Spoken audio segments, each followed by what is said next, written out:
Cataract classic రెటినాలకు world class treatment ఇప్పుడు మన బీరంగూడలో అమెరికన్ లేజర్ ఐ హాస్పిటల్స్.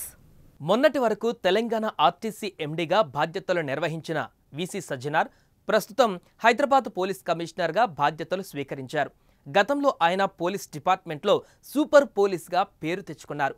1996 బ్యాచ్కు చెందిన ఆయన తెలంగాణలోని సైబరాబాద్, హైదరాబాద్ పోలీస్ కమిషనర్గా పనిచేశారు. వరంగల్ ఎస్పీగా ఉన్న సమయంలో సజ్జనార్ నేతృత్వంలో యాసిడ్ దాడి చేసిన 3 నిందితులను ఎన్కౌంటర్లో చంపేశారు. అదే ఆయనకు ఎన్కౌంటర్ స్పెషలిస్టుగా పేరు తెచ్చింది.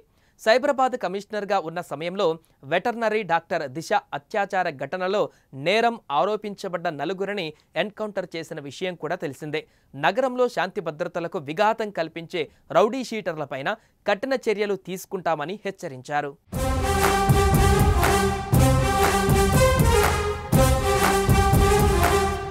తెలంగాణలో సీఎం రేవంత్ రెడ్డి అధికారంలోకి వచ్చిన తర్వాత పలు కీలక నిర్ణయాలు తీసుకుంటున్నారు. ఈ నేపథ్యంలోనే తెలంగాణ వ్యాప్తంగా భారీగా ఐఏఎస్, ఐపీఎస్ల బదిలీలు జరిగాయి. 6 సీనియర్ ఐఏఎస్ అధికారులు, 23 మంది ఐపీఎస్ ఆఫీసర్లను బదిలీ చేస్తూ ఈ మేరకు ప్రభుత్వం ఉత్తర్వులు జారీ చేసిన విషయం తెలిసిందే.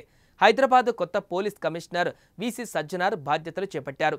ఈ సందర్భంగా నగరంలో శాంతి భద్రతల నిర్వహణకు గట్టిగా కృషి చేస్తామని ప్రకటించారు.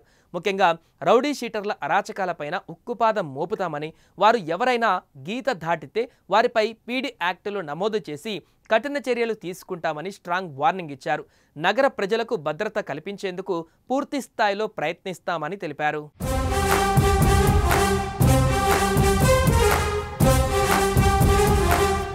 సోషల్ మీడియా విషయంలో కూడా సజ్జనార్ హెచ్చరికలు జారీ చేశారు.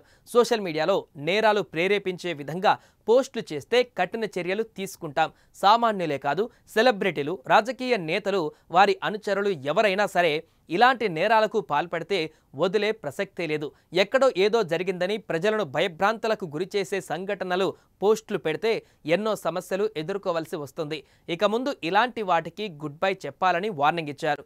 ట్రాఫిక్ నియంత్రణ పైన మాట్లాడుతూ హైదరాబాద్లో గత కొంతకాలంగా ట్రాఫిక్ సమస్యలు పెరిగిపోతున్నాయి. వాటిని తగ్గించేందుకు ప్రత్యేక ప్రణాళికలు సిద్ధం చేస్తాం.